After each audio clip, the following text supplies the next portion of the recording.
Liquor స్కామ్లో అరెస్టైన Rajampet MP Mithun రెడ్డికి ACB court కల్పించిన ప్రత్యేక వస్తువులపై రాష్ట్ర ప్రభుత్వం అప్పీలు చేయాలని నిర్ణయించడం ఆసక్తి రేపుతోంది. జైలు మాన్యువల్ ప్రకారం కొన్ని సదుపాయాలు కల్పించలేమని, కోర్టు తీర్పుపై రివ్యూ పిటిషన్ వేయాలని Rajahmundry central jail superintendent Rahul నిర్ణయం తీసుకున్నారు.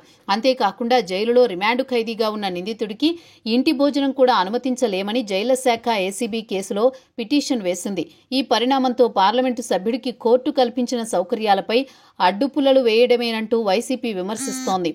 లిక్కర్ స్కామ్లో A4గా ఉన్న మిథున్ రెడ్డి కొద్ది రోజుల క్రితం ఏసీబీ కోర్టు రిమాండ్కు విధించిన విషయం తెలిసిందే. ఆగస్టు 1 వరకు ఆయనకు రిమాండ్ విధించడంతో ప్రస్తుతం రాజమండ్రి సెంట్రల్ జైల్లో ఉన్నారు.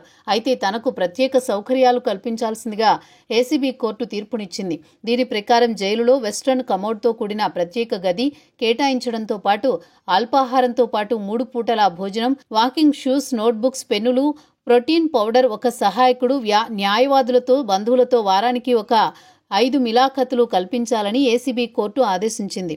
అయితే కోర్టు తీర్పుపై జైళ్ల శాఖ నుంచి అభ్యంతరాలు వ్యక్తమవుతున్నాయి. జైలు మాన్యువల్ ప్రకారం సహాయకుడిని కేటాయించలేమని సూపరింటెండెంట్ ఇప్పటికే స్పష్టం చేశారు.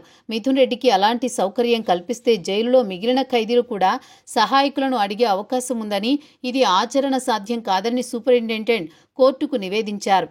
దీనిపై రివ్యూ పిటిషన్ దాఖలు చేయడంతో ఇంటి భోజనం కూడా అనుమతించలేమని స్పష్టం చేశారు పిటిషన్. దీంతో కౌంటర్ దాఖలు చేయాల్సిందిగా మిథున్ రెడ్డిని ఏసీబీ కోర్టు ఆదేశించింది. దీనిపై తదుపరి విచారణ ఈ నెల 29కి వాయిదా వేసింది.